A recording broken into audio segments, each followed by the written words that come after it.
Assalamualaikum dan selamat sejahtera. Nama saya Siti Yusni Zazila binti Muhammad dari kumpulan B, pemanggang nombor matrik D202010934887. Pada hari ini saya akan membentangkan 5 topik, iaitu yang pertama adalah jenayah komputer dan keselamatan, yang kedua adalah harta intelek, yang ketiga adalah privasi dan pengawasan, keempat adalah kepercayaan pada komputer, dan kelima adalah etika profesional. Tajuk pertama adalah jenayah komputer dan keselamatan. Jenayah komputer atau jenayah cyber merupakan jenis aktiviti jenayah yang paling pesat berkembang di dunia pada hari ini. Jenayah komputer meliputi pelbagai jenis aktiviti haram, iaitu penipuan bank dan kad kredit, penggodaman komputer, pengiripan industri, pedofilia terancang dan keganasan. Jenayah ini suka dibendung kerana tidak mempunyai hak sepadan dan data sedang digodam. Seterusnya adalah penggodam. Penggodam atau dikenali sebagai hacker merupakan individu yang menjalankan kegiatan merentas data individu lain secara haram. Terdapat 3 jenis penggodam, iaitu yang pertama adalah penggodam topi hitam, penggodam topi putih dan penggodam topi kelabu. Bagi penggodam topi hitam, iaitu orang jahat yang sentiasa berusaha keras untuk menemukan kelemahan dalam sistem komputer dan perisian untuk mengeksploitasikannya untuk mendapatkan keuntungan. Bagi penggodam topi putih pula, iaitu orang baik yang cuba menghalang kejayaan penggodam topi hitam melalui penggodaman proaktif. Penggodaman ini juga dikenali sebagai penggodaman etika. Yang terakhir adalah penggodaman topi kelabu, iaitu individu yang duduk antara orang baik, iaitu penggodam topi putih, dan orang jahat, iaitu penggodam topi hitam. Tetapi tidak seperti penggodam topi hitam, mereka cuba melanggar perpiawaian dan prinsip, tetapi tanpa berniat untuk membahayakan atau mendapat keuntungan dari segi keuangan. Tindakan mereka biasanya dilakukan untuk kebaikan bersama. Seterusnya adalah jenayah cyber juga sering dikaitkan dengan penggodaman. Penggodaman adalah satu bentuk jenayah komputer, iaitu satu bentuk penembusan sistem komputer secara sengaja untuk tujuan jahat. Semua pengguna komputer terdedah kepada penggodaman, tidak kira bergantung kepada perisian antivirus, tembok api dan perlindungan kata laluan. Seterusnya adalah kita pergi kepada penggodaman. Penggodaman terbahagi kepada 3, iaitu penggodaman kata laluan, penggodaman rangkaian dan penggodaman email. Yang pertama adalah penggodaman melalui kata laluan. Password hacking ini merupakan kaedah percubaan dan ralat yang dikenali sebagai serangan kekerasan kerana penggodam cuba meneka setiap kombinasi untuk mendapatkan akses. Penggodam juga boleh menggunakan algoritma mudah untuk menjana kombinasi yang berbeza bagi huruf, nombor dan simbol. Jika mereka mendapat kita punya password, individu yang digodam, individu tersebut akan mengalami kehilangan besar seperti wang, identiti atau maklumat sensitif. Seterusnya adalah network hacking, iaitu penggodaman rangkaian. Penggodaman rangkaian merujuk kepada tindakan untuk mendapatkan akses tanpa kebenaran kepada rangkaian komputer dan sumber infrastrukturnya seperti peranti, pelayan perisian dan perkhidmatan lain. Penggunaan rangkaian ini melibatkan pengumpulan data tentang rangkaian sasaran dalam mengenal pasti kelemahan bagi mengeksploitasi rangkaian untuk mendapatkan akses secara haram. Terdapat beberapa jenis serangan rangkaian, iaitu yang pertama adalah DOS, iaitu Denial of Service. Yang kedua adalah serangan Man in the Middle, MIDM, dan serangan penipuan IP. Yang akhir sekali adalah pengganaman melalui email. Pengganaman melalui email merujuk kepada akses haram atau akses tanpa kebenaran pada akaun email atau surat menyurat email.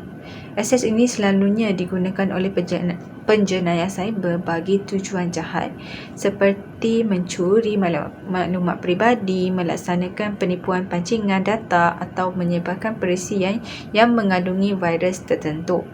Terdapat beberapa jenis serangan ke atas email, iaitu yang pertama adalah serangan phishing, iaitu pancingan data. Yang kedua adalah penipuan email.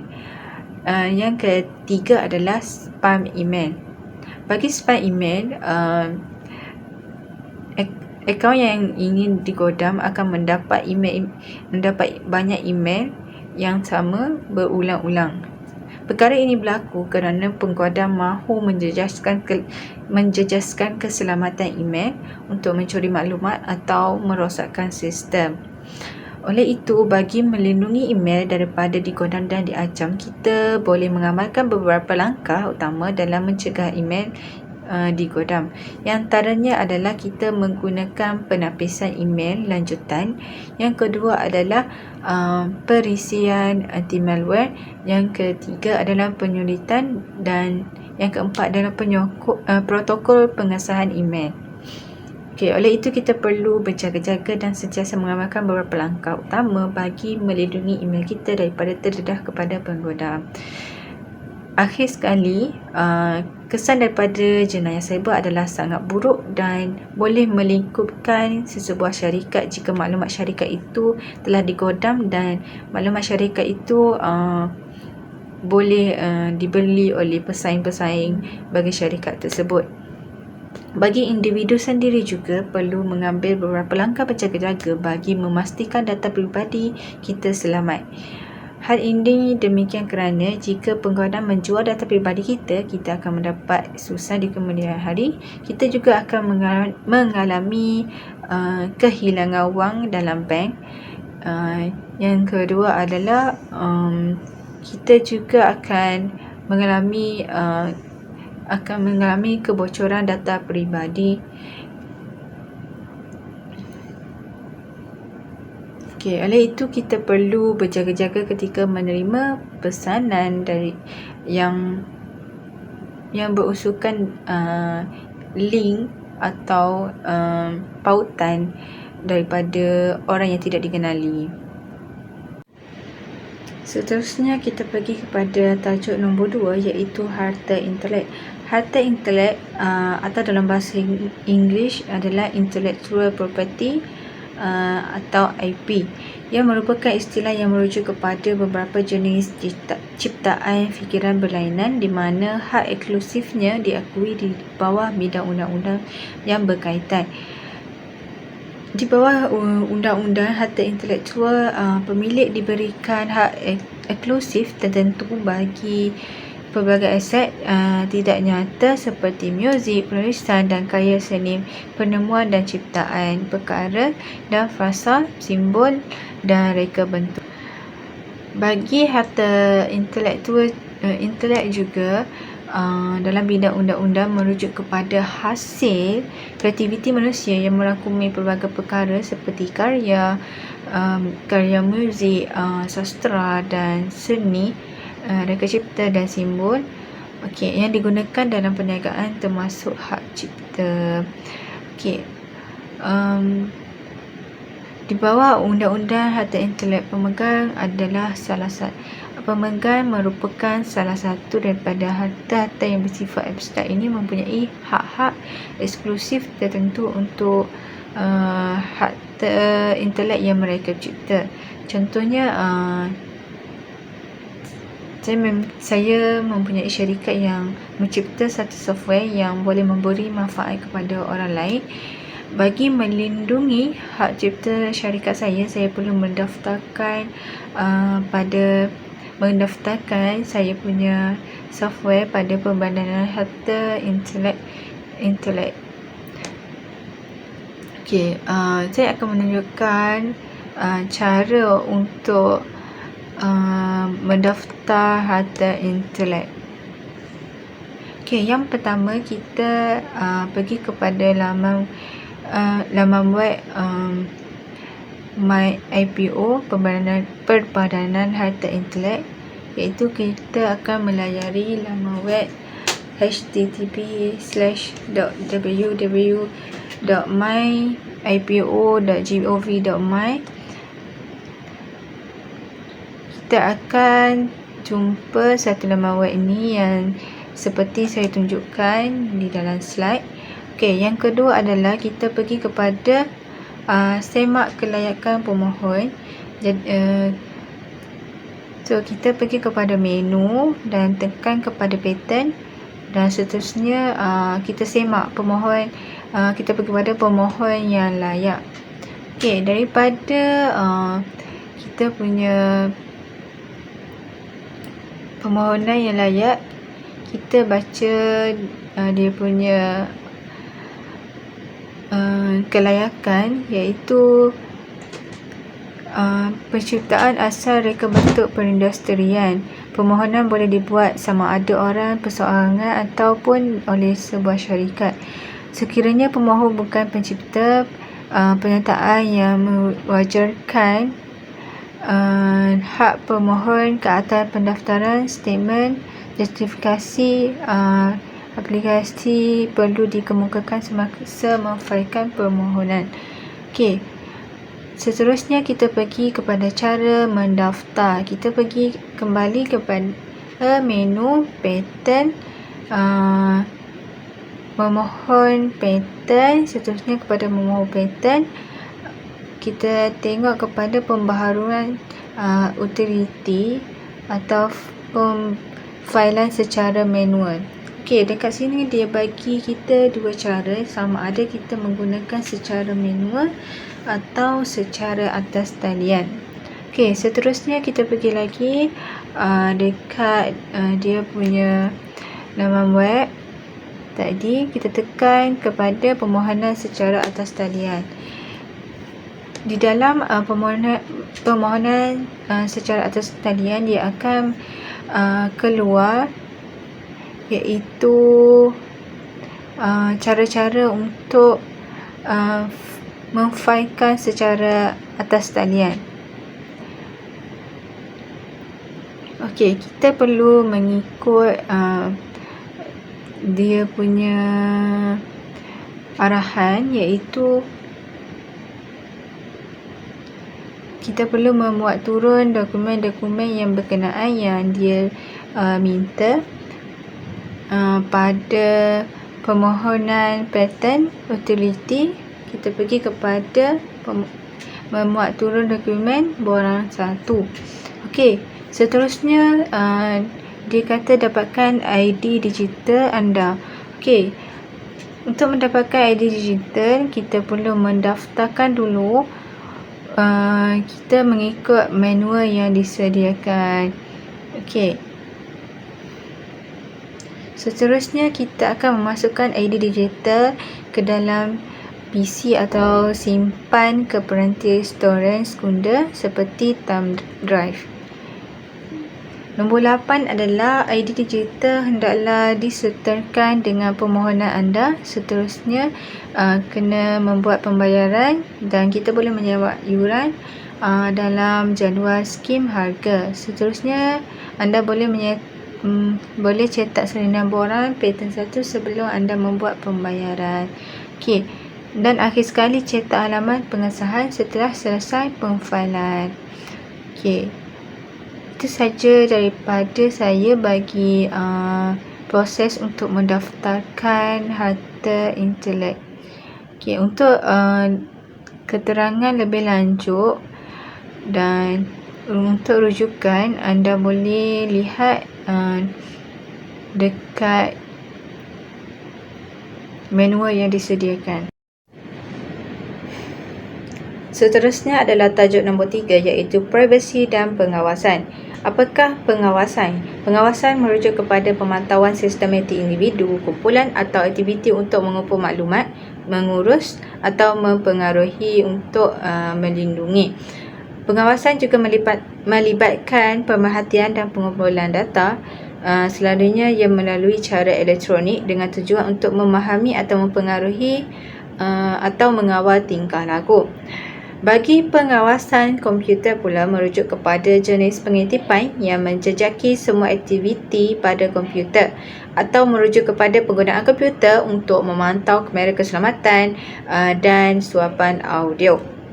Terdapat 5 jenis pengawasan, iaitu yang pertama adalah pengawasan fizikal, yang kedua pengawasan elektronik, yang ketiga adalah pengawasan massa, yang keempat adalah pengawasan besar-besaran, dan yang kelima adalah pengawasan korporat.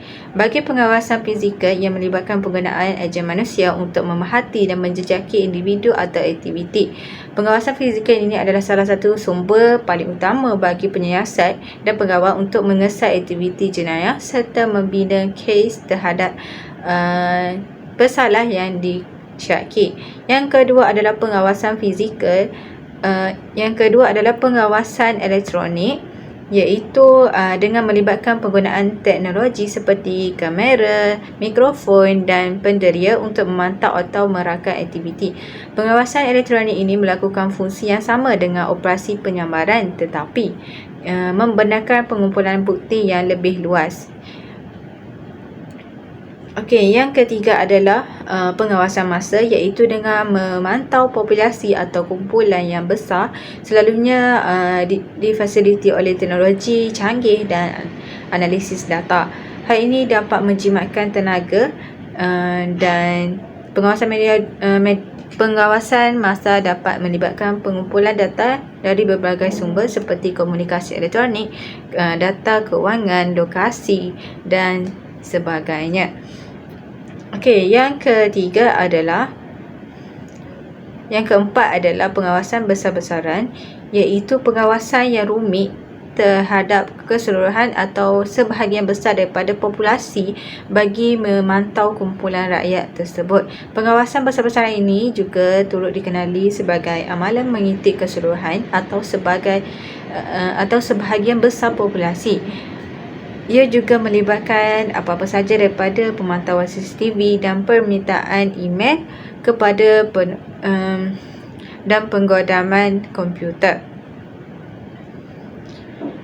Okey, yang akhir sekali adalah pengawasan korporat yang dijalankan oleh perniagaan untuk memantau pekerja, pengguna atau pesaing. Pengawasan korporat juga digunakan untuk menerangkan jenis-jenis pemantauan bijak aktiviti dalam perniagaan atau dalam industri yang berkaitan dengan perniagaan tersebut. Okey, seterusnya adalah contoh pengawasan. Terdapat 3 contoh pengawasan. Yang pertama adalah televisyen litar tertutup CCTV. Yang kedua adalah pemantauan media sosial.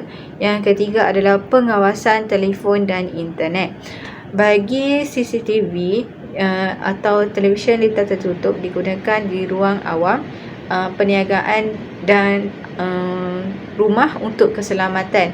CCTV juga biasanya digunakan untuk mengesan dan menghalang aktiviti jenayah dan merekodkan pelanggaran lalu lintas. Okey. CCTV juga merupakan salah satu kawalan keselamatan fizikal yang paling penting untuk menangani keganasan dan ancaman keselamatan yang lain. Yang kedua adalah pemantauan media sosial atau dengan menganalisis aktiviti dan interaksi dalam talian.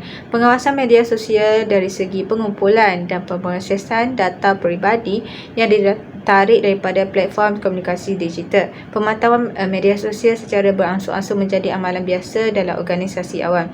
Tujuan adalah untuk memantau untuk kawal strategik dan responsif.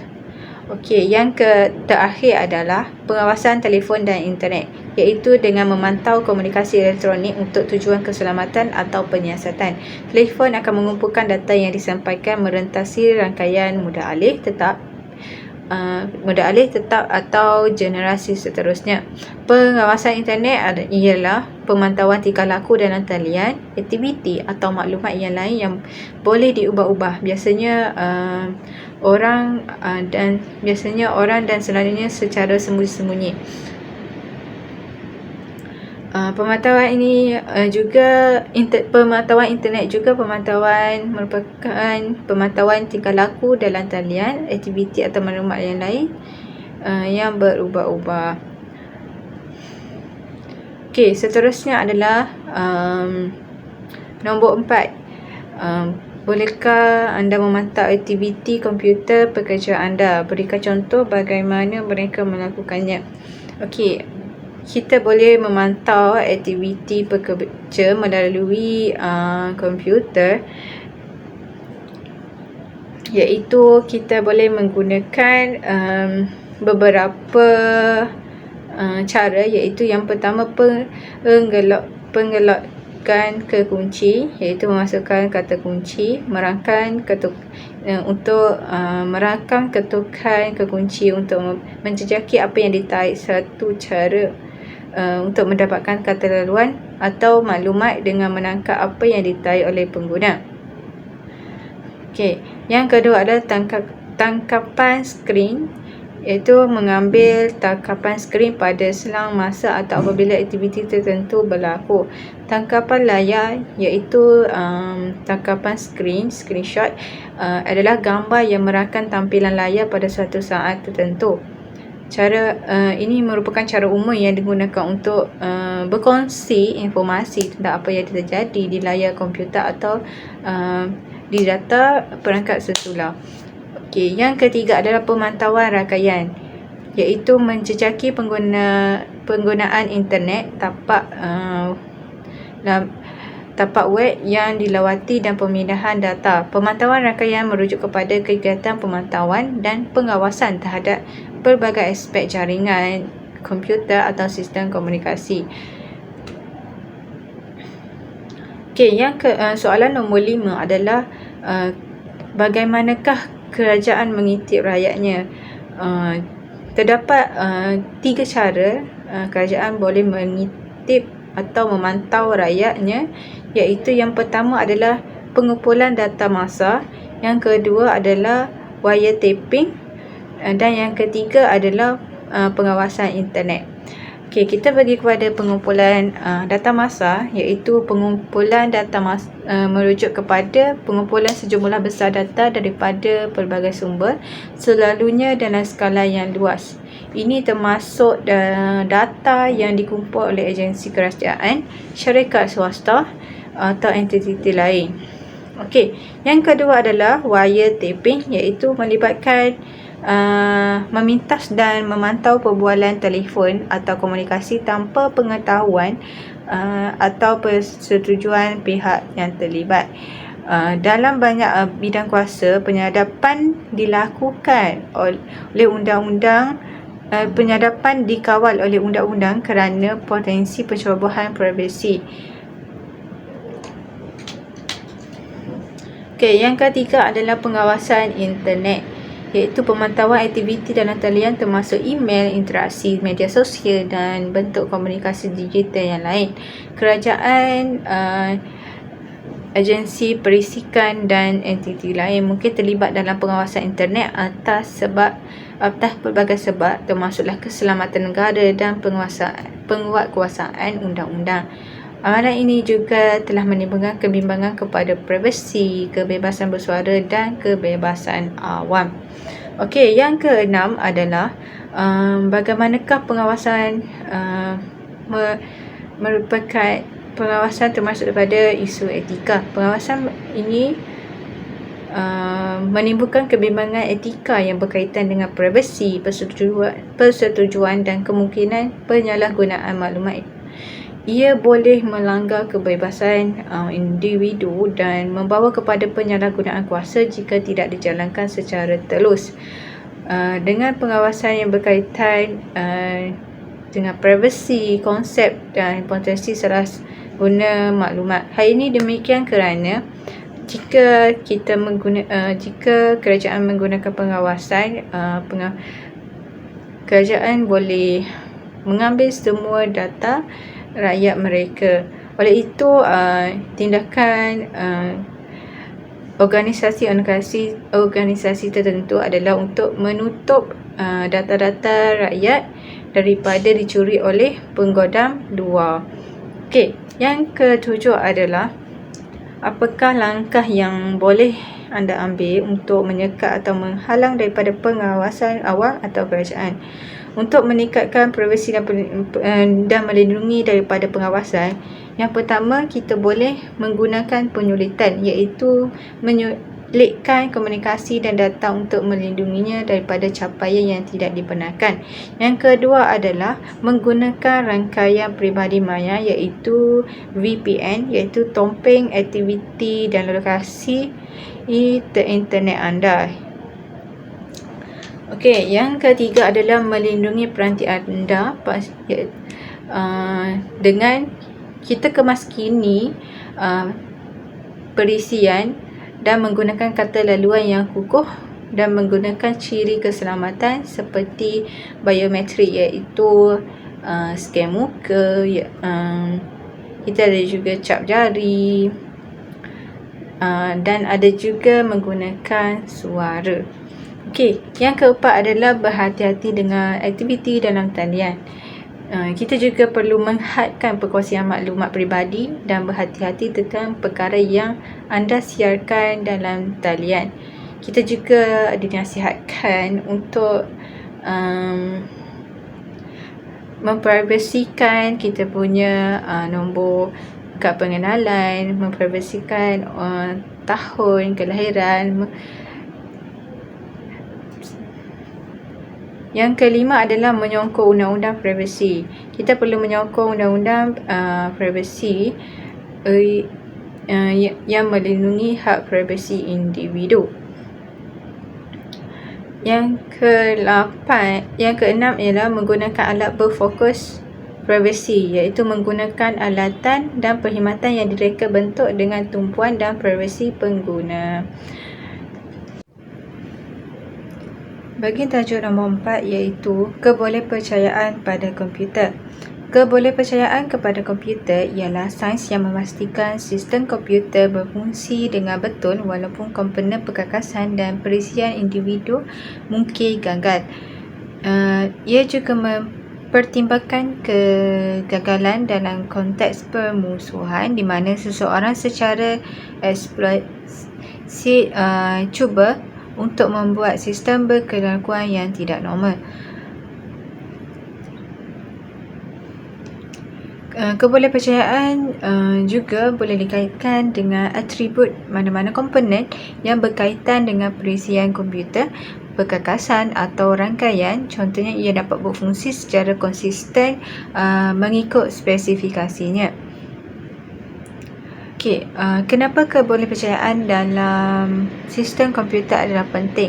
Kebolehpercayaan dalam sistem komputer ini sangat penting kerana jika sistem tidak boleh dipercayai, maka sistem mungkin tidak akan berfungsi seperti yang sepatutnya.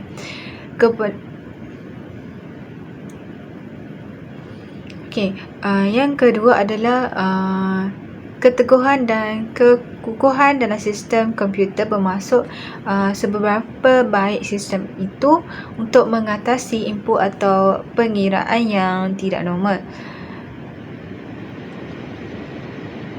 Contohnya, kegagalan sistem komputer kerana masalah kekukuhan apabila di laman web beli-belah dalam talian, sistem akan hang dan menyebabkan pelanggan kehilangan transaksi mereka.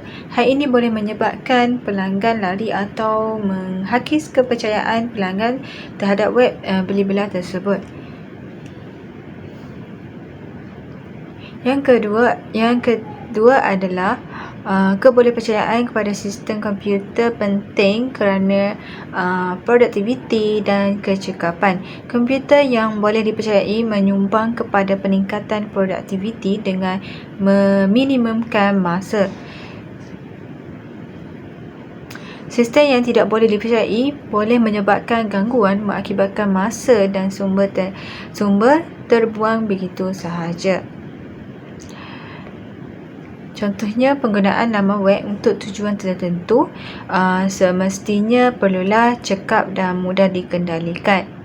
Jika berlaku hang atau shock, akan menyebabkan kadar kepuasan pelanggan untuk memuat naik dokumen serta menggunakan laman web dengan tidak baik. Seterusnya adalah dari segi integriti data. Sistem yang boleh dipercayai mengekalkan integriti data, iaitu ketidaktepatan atau kehilangan data. Mengekalkan integriti data, iaitu data kita akan selamat. Ketidaktepatan atau kehilangan data boleh membawa akibat yang teruk, terutamanya dalam aplikasi yang ketetapan dan kekebalan adalah yang paling utama. Hal ini demikian kerana data pelanggan adalah sulit, dan jika data pelanggan diperoleh oleh individu yang tidak bertanggungjawab, mereka akan menggunakannya untuk mengugut pelanggan atau menggunakan data peribadi pelanggan untuk tujuan tertentu. Hal ini akan menjejaskan nama baik pelanggan dan pelanggan tidak yakin untuk menggunakannya lagi. Akhir sekali adalah keyakinan pengguna terhadap perkhidmatan yang diberikan. Pengguna bergantung pada komputer untuk pelbagai tugas. Sistem yang boleh dipercayai meningkatkan keyakinan dan kepercayaan pengguna terhadap teknologi, memupuk pengalaman pengguna yang positif. Jika pengguna mendapat pengalaman buruk dalam penggunaan komputer, ini akan menyebabkan pengguna berasa serik dan takut untuk menggunakannya lagi. Seterusnya adalah kajian kes tentang ketidakbolehpercayaan sistem komputer. Antara salah satu contoh ketara ketidakpercayaan sistem komputer adalah krisis Boeing 737 MAX, sistem kawalan penerbangan automatik yang dikenali sebagai maneuvering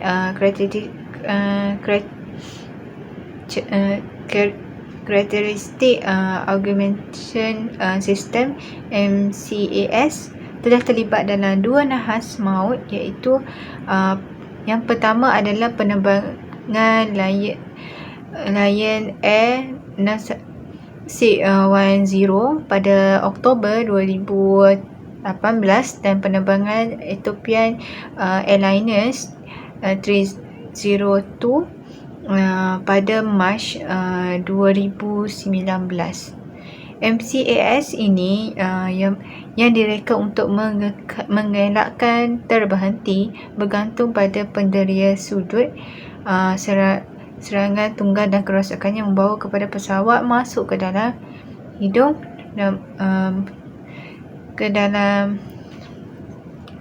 hidung maut. Kes ini menekankan kepentingan kebolehpercayaan pada sistem kritikal dan akibat yang teruk apabila ia tidak dapat kompromi. Bagi soalan nombor 3 adalah kebolehpercayaan telefon mudah alih, iaitu pembandingan antara Nokia atau BlackBerry dengan Android atau Apple. Pada pendapat saya, kebolehpercayaan telefon mudah alih ini bergantung kepada keselesaan individu, iaitu itu sendiri dalam pengguna.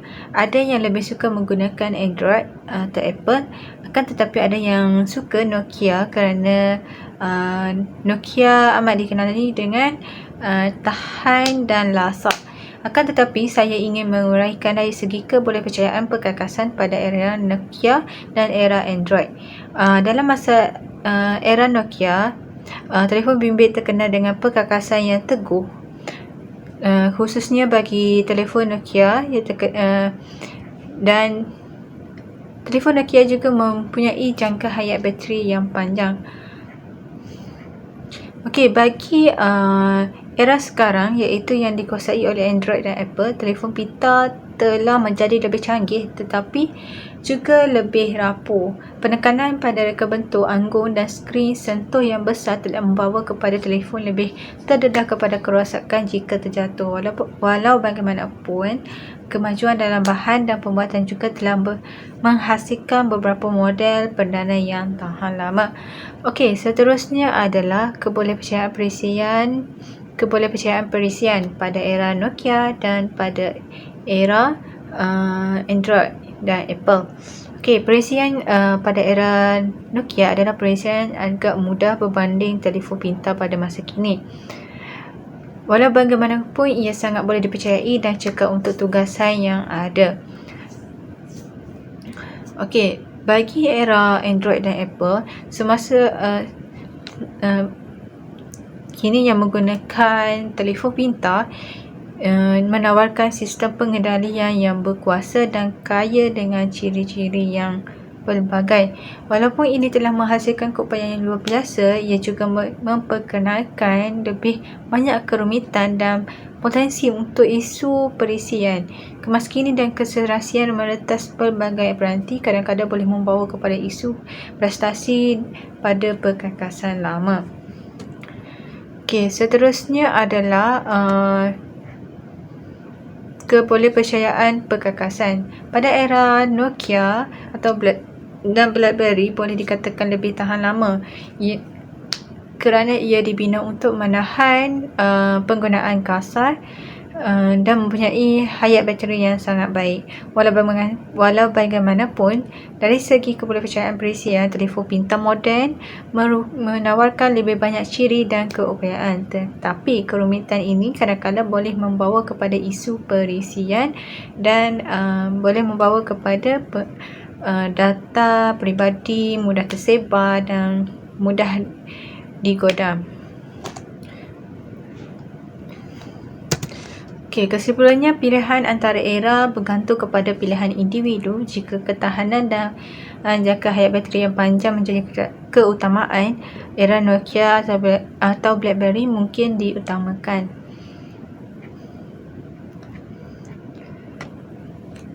Jika ciri canggih dan pelbagai aplikasi lebih penting, era Android atau Apple semasa akan lebih diutamakan. Oleh itu, kepercayaan kepada komputer sangat penting kerana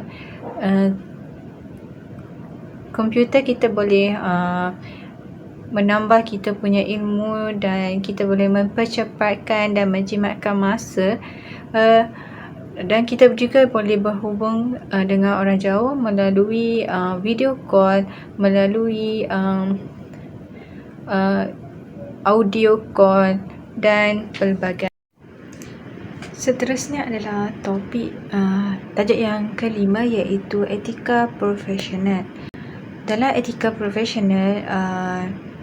profesional merupakan satu alat kawalan sosial terhadap golongan profesional yang membolehkan organisasi dan masyarakat mengawasi dan menilai tingkah laku mereka dari semasa ke semasa.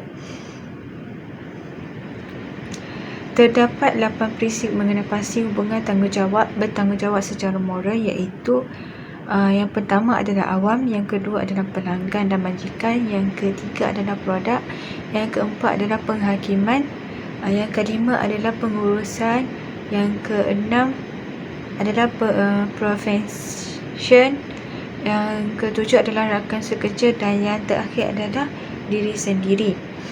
Akan tetapi pada kali ini saya akan menerangkan hanya 4 sahaja prinsip yang mengenai hubungan bertanggungjawab secara moral. Okey, yang pertama adalah kita pergi kepada awam. Awam iaitu kita dapat menerima tanggungjawab sepenuhnya untuk kerja sendiri. Dalam awam juga kita perlu dapat mengimbangi kepentingan bersaing dan dapat meluluskan perisian yang hanya jika perisian yang dibangunkan adalah selamat. Okey, yang kedua adalah pelanggan dan majikan. Okey, pelanggan bagi pelanggan dan majikan, individu yang terlibat perlu bertindak dalam bidang kecekapan dan jangan menggunakan perisian yang diperoleh secara haram kerana ini adalah melanggar prinsip etika profesional. Okay, selain itu, individu tersebut perlu beretika dalam menggunakan harta dengan cara yang dibenarkan dan memastikan dokumen yang diluluskan menjadikan perisian yang dibangunkan adalah hak milik sendiri atau perkongsian dan tidak diciplat daripada mana-mana organisasi. Okey, seterusnya adalah kita pergi kepada